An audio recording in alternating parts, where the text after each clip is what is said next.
The moment my dinner plate shattered against the restaurant floor, I realized I had walked into something far worse than a family argument. My name is Eleanor Brooks, and I was 69 years old when my daughter-in-law decided to humiliate me in front of an entire restaurant. It happened on a Friday evening at an upscale steakhouse in Raleigh, North Carolina. The dining room was crowded with families, business professionals, and couples celebrating the end of the workweek. Soft piano music drifted through the room. Crystal glasses reflected warm light from elegant chandeliers. It should have been an ordinary family dinner. Instead, it became the beginning of a story I never saw coming. Earlier that week, my son Tyler had called and invited me to join him and his wife Brittany for dinner. His voice sounded unusually cheerful. He told me they had something exciting to discuss. I remember smiling after I hung up the phone. Lately, family gatherings had become less frequent. Tyler was busy with work. Brittany always seemed occupied with one project or another. I told myself that life was simply moving faster for younger people. So when the invitation came, I felt grateful. I spent extra time choosing what to wear that evening. I selected a navy blue dress and my favorite pearl earrings, the ones my late husband had given me on our 25th wedding anniversary. By the time I arrived at the restaurant, Tyler and Brittany were already seated. Tyler stood and hugged me. Brittany offered a quick smile that never quite reached her eyes. I ignored the feeling that something seemed off. Mothers become experts at ignoring uncomfortable feelings when it comes to their children. The waiter arrived and took our orders. For the first 15 minutes, everything appeared normal. We talked about the weather, local events, and Tyler's work schedule. Brittany barely spoke. She spent most of the conversation looking at her phone. Then our meals arrived. The waiter carefully placed a plate of grilled salmon in front of me. I had just picked up my fork when Brittany suddenly stood from her chair. At first, I thought she was reaching for something. Instead, she grabbed the edge of my plate and swept it onto the floor. The crash echoed through the restaurant. Every conversation stopped. Forks froze in midair. A server carrying drinks stopped walking. I stared at the broken plates scattered across the hardwood floor. Then I heard Brittany's voice. Loud, sharp, filled with contempt. "Which," she shouted, "you should have never come." For several seconds, nobody moved. The entire restaurant seemed suspended in silence. I slowly lifted my eyes and looked at her. Her face was red with emotion. Tyler sat frozen beside her. He looked shocked, but he did not say a word. Not one word. I could feel dozens of strangers watching me, waiting to see how I would respond. Part of me wanted an explanation. Another part wanted to leave immediately. Instead, I simply stood up and straightened my dress. The waiter rushed forward, apologizing even though he had done nothing wrong. I thanked him quietly. Brittany laughed once under her breath and looked away. That hurt more than the shouting. I turned toward the exit and began walking through the dining room. Every pair of eyes followed me. Some people looked uncomfortable. Others looked sympathetic. A few appeared curious. As I reached the hallway leading toward the front entrance, I heard Brittany speaking to someone behind me. Her voice was lower now, but the restaurant had become so quiet that I caught every word. This was supposed to be easier if she stayed home. I stopped walking. My hand tightened around my purse. I did not turn around. I did not say anything. But in that moment, I knew one thing with absolute certainty. The broken plate was not the real story. Whatever had just happened had been planned long before I walked through those restaurant doors. I stood in the restaurant hallway for several seconds after hearing those words. The sounds of the dining room slowly returned behind me. Conversations resumed. Glasses clinked. Waiters continued moving between tables. To everyone else, the uncomfortable moment was already becoming a story they would tell later. For me, it was becoming a question. This was supposed to be easier if she stayed home. Easier for what? I walked outside into the cool evening air and sat on a bench near the entrance. Cars passed along the street. A few guests entered the restaurant without realizing that my entire world had shifted during the last 10 minutes. I looked down at my hands and tried to make sense of what had happened. Brittany had never liked me. That much was obvious. But dislike alone did not explain what I had just witnessed. People do not create public scenes without a reason. There was something else beneath the surface. Something larger. As I sat there, memories began returning one after another. Small moments that had seemed harmless at the time. 3 years earlier, Tyler stopped coming to Sunday dinners. At first, Brittany explained that they were busy. Then it became every other week. Eventually, entire months passed without a visit. Whenever I asked Tyler if everything was all right, he always sounded distracted. He assured me nothing was wrong. I believed him because I wanted to. Then there was Thanksgiving 2 years ago. Brittany told me they planned to spend the holiday quietly at home.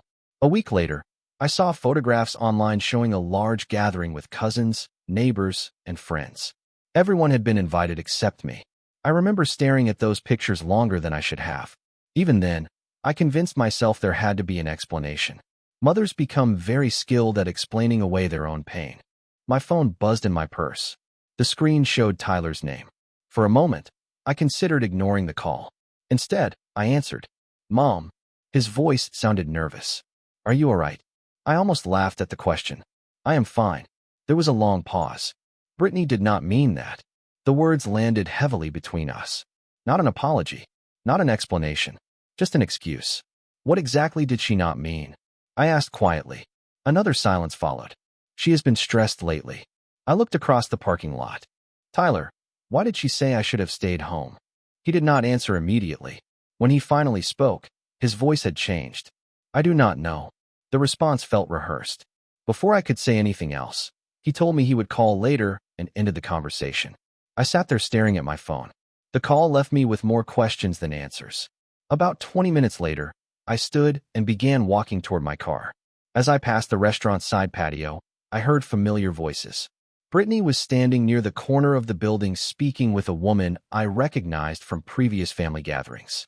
They had not noticed me. "I cannot believe she actually showed up," Brittany said. The other woman laughed softly. "Maybe she still thinks she is part of every decision." Brittany crossed her arms. "Not for much longer." My steps stopped. The woman lowered her voice. "Does Tyler know?" Brittany smiled. "He knows enough." A chill moved through me despite the warm North Carolina evening. Not for much longer. Earlier, she said things would have been easier if I stayed home. Now she was talking about decisions. Whatever was happening had been developing long before tonight. I quietly turned away before they could see me and continued toward my car. As I drove home through the city lights, one thought repeated itself over and over again. The dinner invitation had never been about bringing the family together. I had been invited because someone wanted me there for a reason I still did not understand. And somehow, that reason was connected to something Brittany believed would soon change my place in the family forever. That night, I barely slept. Every time I closed my eyes, I heard Brittany's voice again. Not for much longer. The words echoed through my mind long after midnight. By sunrise, I was sitting at my kitchen table with a cup of coffee growing cold beside me. The house was quiet except for the ticking of the clock above the stove.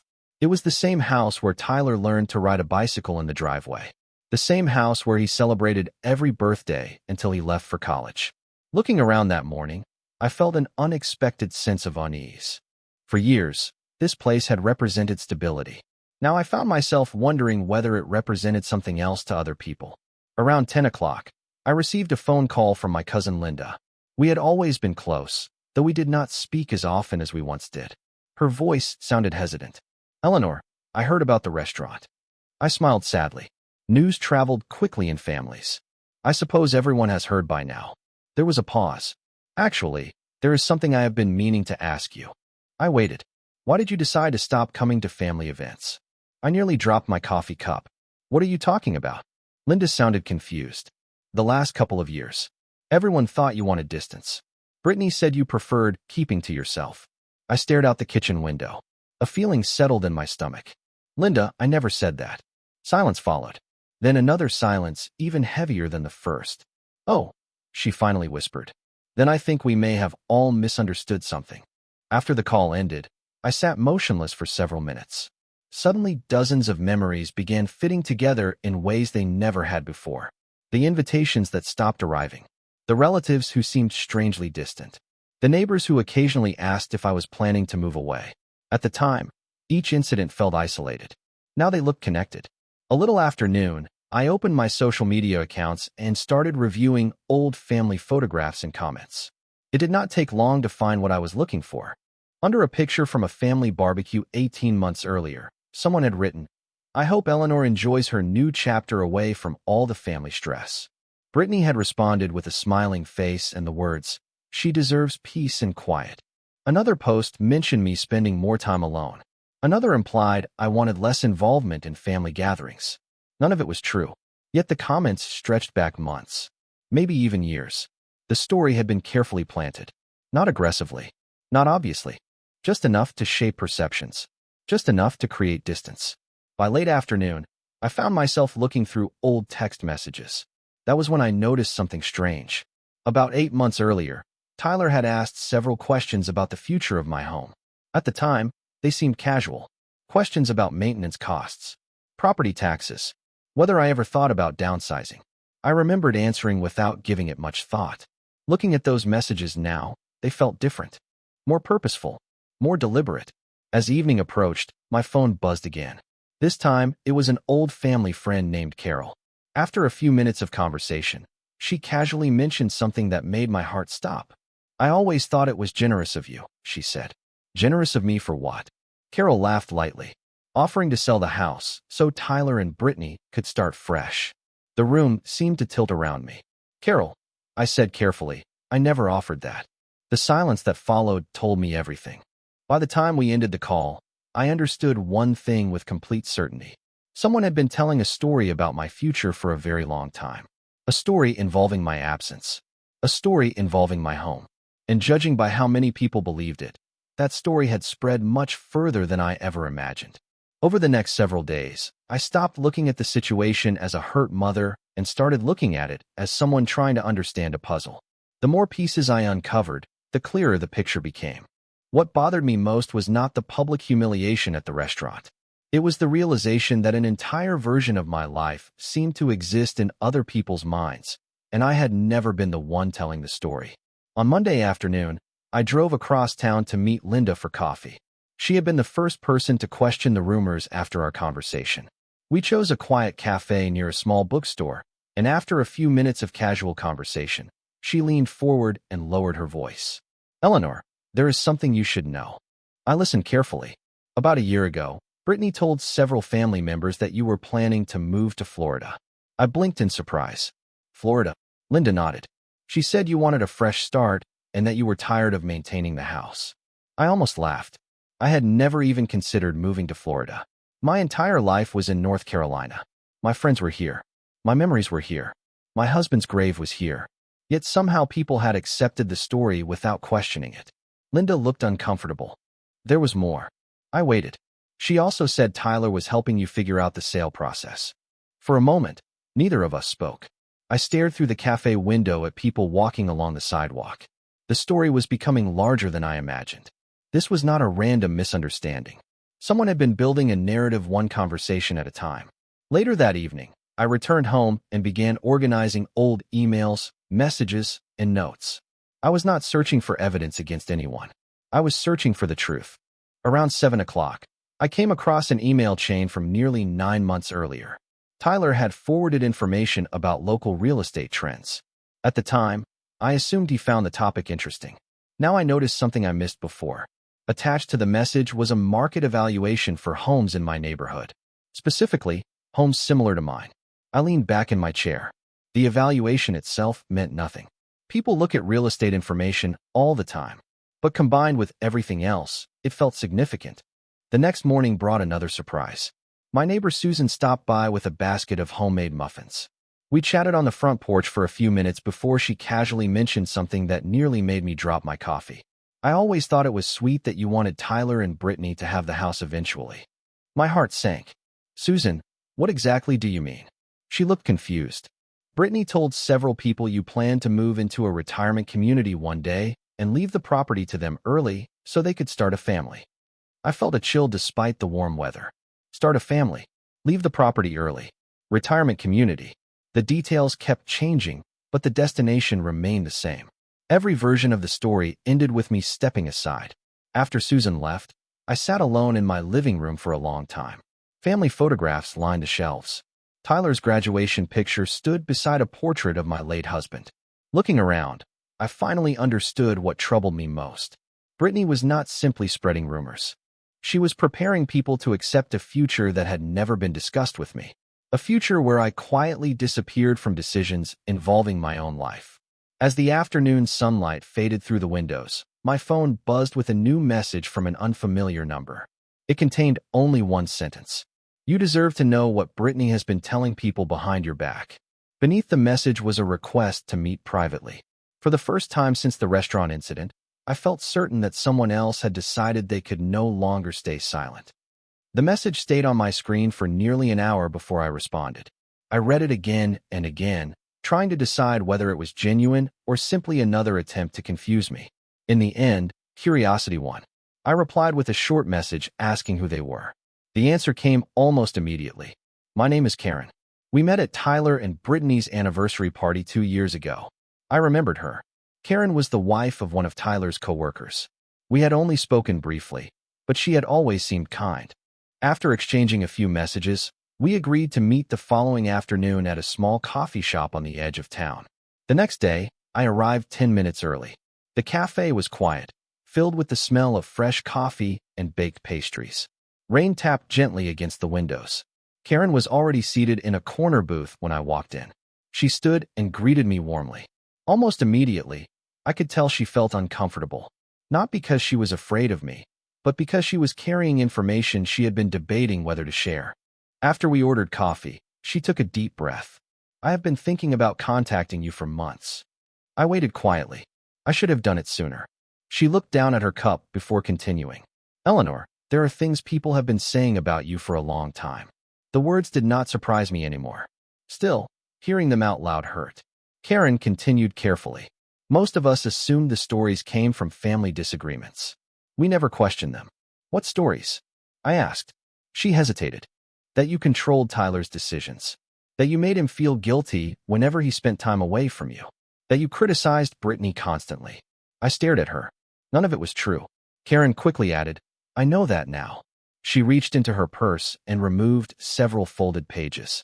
A few months ago, I was accidentally included in a group message that was not intended for me. My pulse quickened. She handed me the papers. They were printed screenshots of conversations. I began reading. At first, the messages appeared ordinary. Discussions about family events, holiday plans, casual conversations. Then the tone shifted. Several comments described me as controlling. Others suggested I was emotionally manipulative. One message referred to me as an obstacle standing in the way of Tyler and Brittany's future. I felt a chill run through me. Obstacle. The same word appeared repeatedly. Different conversations. Different people. Same description. Karen watched my expression carefully. The strange thing was that nobody ever had personal examples, she said. Whenever someone asked what you actually did, the conversation would change. I continued reading. The most disturbing message came near the end. Brittany wrote, people will understand eventually. They already expect her to move on. Move on. Another phrase that pointed toward the same destination. Another attempt to prepare people for my disappearance from family life. I slowly folded the papers and placed them on the table. For several seconds, neither of us spoke. Finally, Karen leaned forward. There is something else. I looked up. Last winter, Brittany told several people that Tyler would probably inherit your house sooner than expected.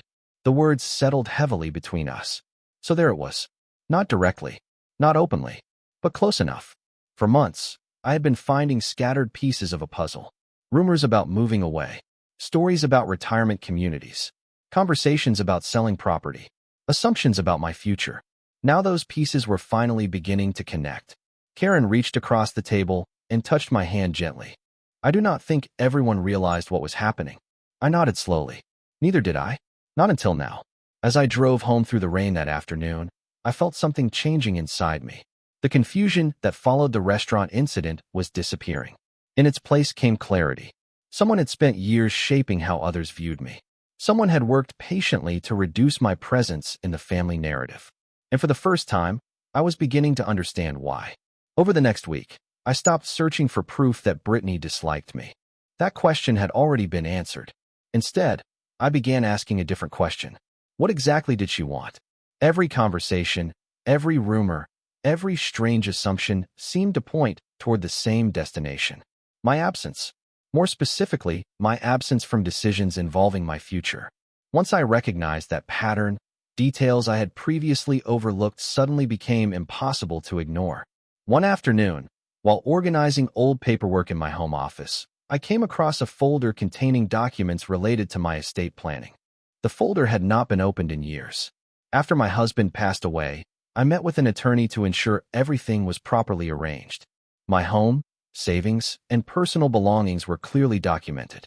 At the time, Tyler was listed as the primary beneficiary. It seemed like the natural thing to do. I remember looking at those papers and wondering how many people knew they existed. The answer should have been very few. Yet somehow conversations about my house had become surprisingly common. The timing felt too convenient. A few days later, Tyler called unexpectedly. His tone was friendly, almost overly friendly. We talked about the weather, his work schedule, and a local baseball game. Then the conversation shifted. "Mom, have you ever thought about simplifying things?" he asked. I sat quietly. "What things?" "You know, the house, the upkeep, the responsibilities." There it was again. The same topic, the same direction. I asked him why he was suddenly interested. He hesitated before answering. "I just want you to have options." Options. Another harmless word that suddenly felt loaded with meaning. I changed the subject and ended the conversation a few minutes later. After hanging up, I felt something I had not felt since this situation began. Certainty. Not certainty about every detail, but certainty that I was finally looking in the right direction. The following Friday, I received another unexpected call. This time it came from an attorney named Michael Green. At first, I assumed he had the wrong number. Then he introduced himself as a real estate attorney who had briefly spoken with Tyler several months earlier. My heart immediately began racing. Apparently, he was calling because an old contact form had recently generated a follow-up reminder in his office system. He wanted to know whether I still planned to discuss future property transfer options. I nearly dropped the phone. "I am sorry," I said carefully. "What property transfer options?" There was a pause. The attorney sounded confused. "I may have misunderstood. Someone contacted our office regarding long-term planning for a family residence. I was under the impression the homeowner was interested in transferring ownership at a future date." I thanked him for his time and ended the call. Then I sat motionless at my kitchen table. Transfer ownership. Future date. Family residence. Every road kept leading back to the same place. My home. By evening, I found myself standing in the living room looking at framed photographs. Tyler at age 8 holding a pumpkin bigger than his head. Tyler graduating high school. Tyler standing beside Brittany on their wedding day. Looking at those pictures, I realized something important. This was never about property alone. Houses can be bought and sold. What mattered was control. Someone wanted to decide the future before I was ready to decide it myself. Someone wanted others to accept that future as inevitable. As darkness settled outside my windows, I opened a notebook and began writing down everything I had learned since the restaurant incident. Names, dates, conversations, rumors, patterns. When I finally looked at the pages spread across my table, one thing became painfully clear. The public humiliation had not been the beginning of the story. It had been the moment the hidden story accidentally revealed itself. The notebook on my kitchen table continued to grow over the next several days. Every conversation, every rumor, every strange coincidence found its place on those pages. What surprised me most was not how much information I uncovered. It was how consistent the pattern had become. Different people, different situations, different years. Yet somehow the story always ended the same way. Eleanor was planning to step away. Eleanor was preparing to move. Eleanor wanted less involvement. Eleanor was ready to let the next generation take over. None of those statements had ever come from me. One Wednesday morning, I scheduled an appointment with the attorney who handled my estate planning. His office was located in a quiet brick building downtown.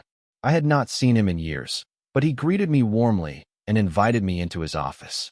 For nearly an hour, we reviewed every document related to my property, savings, and personal affairs. Nothing had been changed. Nothing had been transferred. Everything remained exactly as I intended. That should have reassured me. Instead, it raised another question.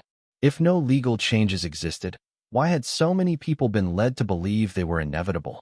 Before I left, my attorney offered a piece of advice. "Eleanor, never assume everyone involved in a situation is working from the same information." The comment stayed with me during the drive home. Maybe Tyler genuinely believed some version of the story Brittany had been telling. Maybe he had heard it so many times that it began to feel true. That possibility hurt more than anger ever could. The following evening, I received another unexpected phone call. This time it came from Tyler's cousin Mark. We had always gotten along well. After a few minutes of small talk, His voice became serious. I have been meaning to ask you something for months. I felt my stomach tighten. What is it? He hesitated. Why did you decide not to attend the family reunion next summer? I closed my eyes. There was no reunion. At least none that I knew about. Mark sounded confused when I explained that nobody had invited me. Then he told me something that made the room go silent around me. According to Brittany, I had declined months earlier because I wanted more independence and less family involvement. Another story, another conversation, another decision supposedly made on my behalf. After we ended the call, I sat alone in the living room staring at the family photographs lining the shelves. I was no longer dealing with isolated misunderstandings. Someone had systematically spoken for me in rooms where I was not present. Someone had created a version of me that was easier to exclude. That realization brought an unexpected sense of calm. For weeks, I had been searching for motives. Now I finally understood the strategy. If people believed I wanted distance, then my absence would never raise questions. If people believed I planned to leave, then future changes would seem natural. The rumors were not random. They were preparation. Late that night, I received a message from Linda.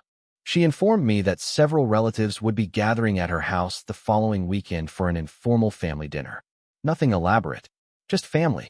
Then she added something interesting. Brittany and Tyler had already confirmed they would attend. I stared at the message for a long moment. A week earlier, I might have declined. I might have avoided the discomfort and stayed home.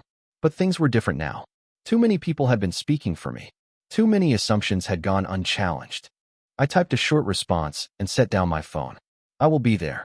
For the first time since the restaurant incident, I felt as though I was no longer chasing the truth. The truth was beginning to move toward me. The following Saturday arrived with clear skies and unusually warm weather.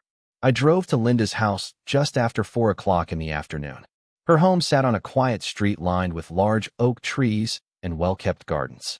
As I pulled into the driveway, I noticed several familiar vehicles already parked outside. Family members had arrived. For a moment, I remained seated in my car. Not because I was afraid, because I understood that this gathering represented something larger than a simple dinner.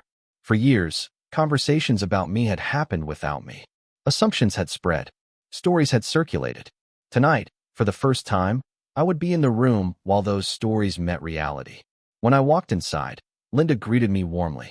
Several relatives smiled and hugged me. Others looked slightly uncomfortable, as though they were unsure what to expect. I simply smiled and thanked everyone for inviting me.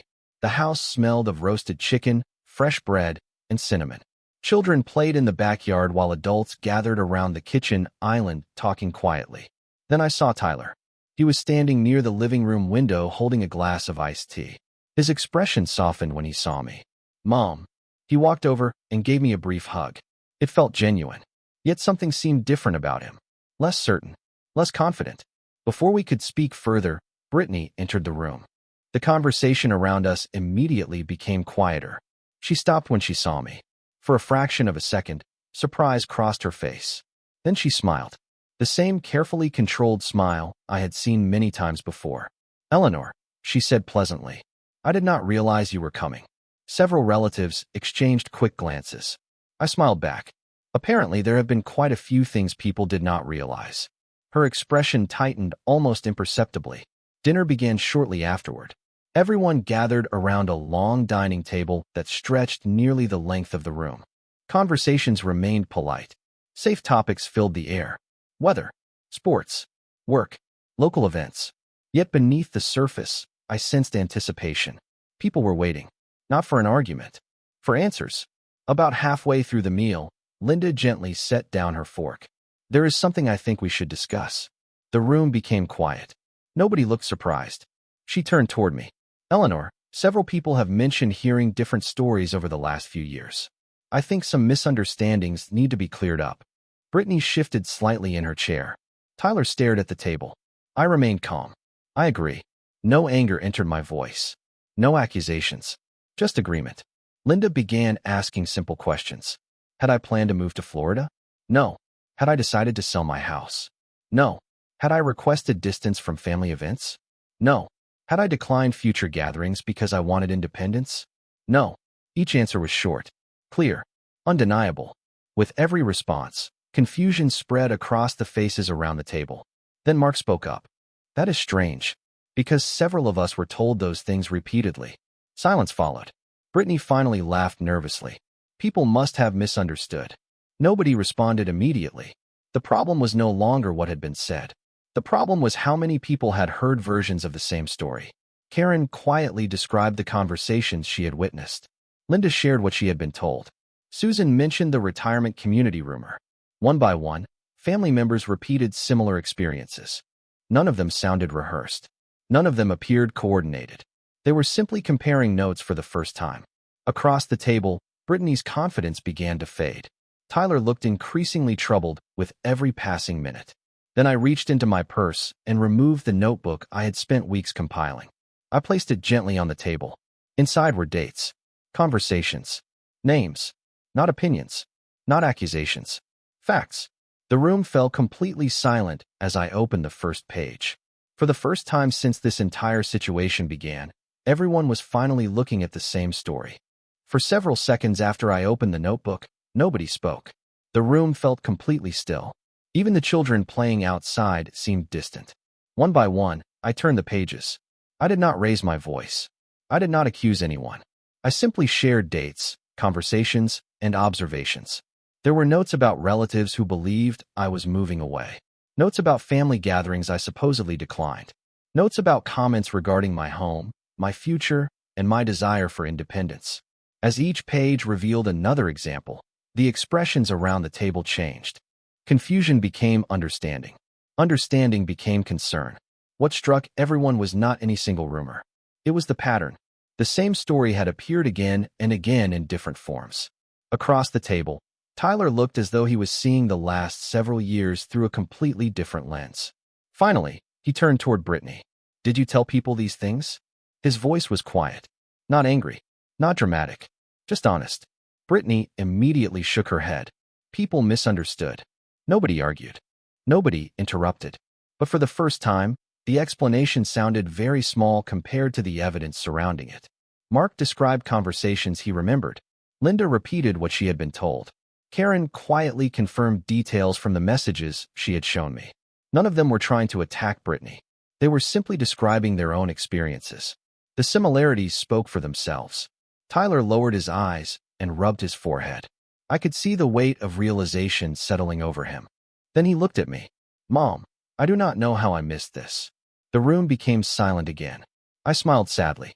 Sometimes people do not notice a wall being built when it goes up one brick at a time. No one said anything for a moment.